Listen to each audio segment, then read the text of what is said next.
Для каждого трезвомыслящего и русского человека в последние годы стало очевидно. За притоком мигрантов в нашу страну стоят некие влиятельные силы, которые умудрились масштабировать данную ситуацию уже до уровня стихийного бедствия. Один из постулатов в их заявлениях– это утверждение, что Россия является многонациональным государством, а значит, она не должна как-то ограничивать права мигрантов в сравнении с исконным населением, пусть даже они в традиционную семью народов России не входят. На этой основе у миграционной повестки стала появляться целая идеология, которая переписывает историю России с целью преуменьшить роль русского народа и раздуть значимость для нашей страны любых иноземцев, которые якобы имеют на нашу землю такие же права, как коренные русские. В этой связи вспоминаются слова русского царя Александра III.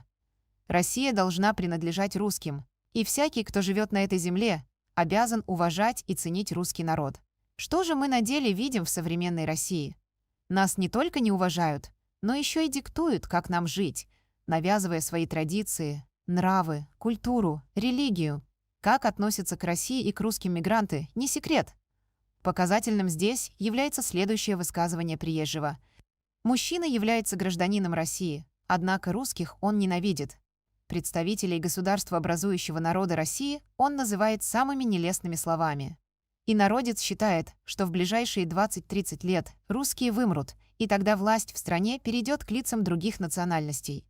Оскорбления, нападения и другие преступления со стороны мигрантов стали обыденностью в России.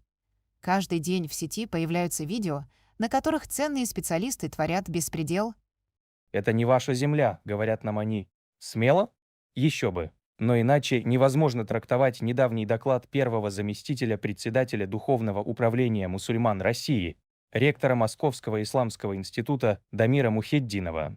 Недавно он выступил на второй международной научной конференции «Пути из страны. Цивилизации Востока в исторической динамике», где поделился своим полностью альтернативным взглядом на историю России, в которой русским отводится роль случайных пассажиров. Доклад Мухиддинова назывался «Выглядывая за пределы Руси. Истоки и стадии формирования полиэтнического государства в истории России». И первым делом Мухиддинов оспорил один из постулатов академической исторической науки о том, что историю российского государства принято выводить из истории Древней Руси, а следовательно из истории древних славян. Этот взгляд, который несут нам сегодня все учебники, на самом деле является политическим конструктом, и он никогда не был безальтернативным. Этноцентричный подход, вне зависимости от того, насколько он в свое время был оправдан политически, с научной точки зрения является примитивным и давно устаревшим, сказал Мухиддинов.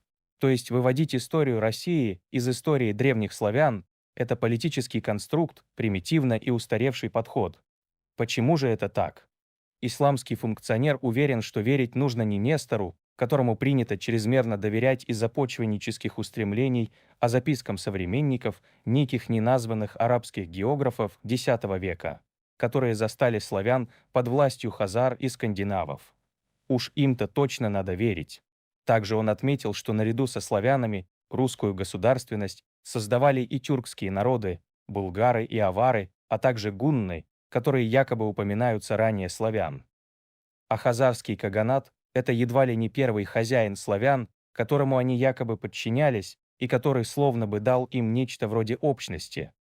Мухиддинова при этом не волнует тот факт, что хазарское государство в итоге было побеждено русичами, славянами во главе со Святославом, факт, явно говорящий о том, что Русь даже в раздробленном виде никак не могла быть чем-то единым с хазарами. Тем не менее, Мухиддинов продолжает: Киевское княжество, вступившее в борьбу с Волжской Булгарией за торговые пути, тоже не было таким, как нам хотят преподнести сторонники абсолютного славянства. Этих сведений может быть достаточно, чтобы понимать, что население Древней Руси не составляли только голубоглазые и светловолосые расово правильные славяне. Но и вишенка на торте– утверждение, что Золотая Орда вовсе не порабощала славян, не грабила поселения и не уводила русичей в рабство. Нет, по Мухиддинову Русь была якобы частью Орды, так как правители княжеств Руси сами приняли власть степного владыки, а потому федеральный центр просто наводил порядок на своих окраинах. Отдельно следует сказать об апологетике Мухиддиновым ордынского ига, переходящем в прямую клевету в отношении Ярослава Всеволодовича, якобы оставившего брата Юрия одного погибать на реке Сить, а потом в Борзе отправившегося в Орду, и в отношении Александра Невского, якобы ездившего в Орду, чтобы изгнать брата Андрея с Владимирского стола. И то, и другое давно разоблаченная компетентными российскими исследователями клевета, заметил в этой связи публицист Егор Холмогоров. Попытки выкрутить русскую историю в сторону отсутствия у славян своей государственности, попытки сказать, что древние русичи якобы сплошь были рабами хазар и монголов, продажными князьями и прочее, в таком же духе осудил и известный историк Евгений Спицын. Хазария вообще никакого отношения к нашей стране не имела. Да, какое-то время они владели южными землями Древней Руси. Есть информация в источниках, что, например, киевляне были данниками хазар. Но какое это отношение имело, собственно говоря, к русской государственности? Абсолютно никакого. То же самое касается Золотой Орды. Да, у нас были отношения с Ордой, но опять-таки русские земли выступали данниками. Если бы это было не так, то трудно объяснить многочисленные походы и сражения русских князей Дмитрия Донского, Юрия Московского, да и других наших государей. Нет, это абсолютно ложные постулаты, заметил историк. И действительно, чем тогда было знаменитое Донское побоище, более известное как Куликовская битва? Под знаменами объединенного князем Московским Дмитрием Ивановичем войска русских князей была одержана победа над ордынским войском хана Мамая, предопределившая дальнейшее объединение Руси. Этому факту, явно свидетельствующему о наличии у русичей своей общности и государственности, отличной от ордынской, почему-то не нашлось места в речах Мухиддинова. О высоком уровне самоорганизации русских перед Куликовской битвой, когда князь Дмитрий Иванович буквально в одночасье собрал против Мамая целую рать, рассказывал и профессор Олег Двуреченский, один из самых известных исследователей этой битвы, проводящий раскопки на Куликовом поле и в настоящее время.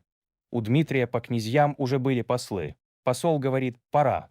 Князь делает под козырек, весь свой двор собирает и выезжает. Дмитрий принял молниеносное решение, и для Мамая это было неожиданно.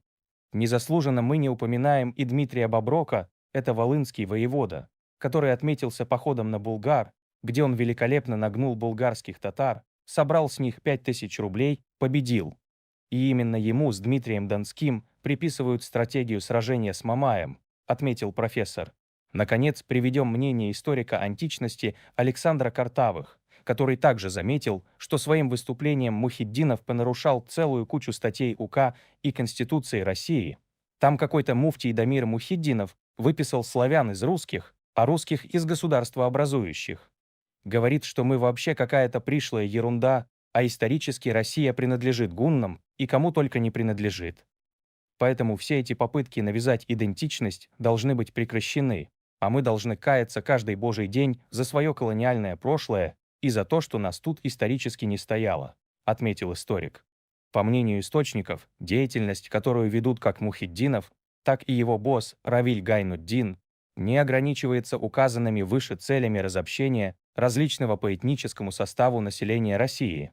Хотя тот же Мухиддинов, например, умудрился в одном из интервью назвать никаб традиционной одеждой мусульман России.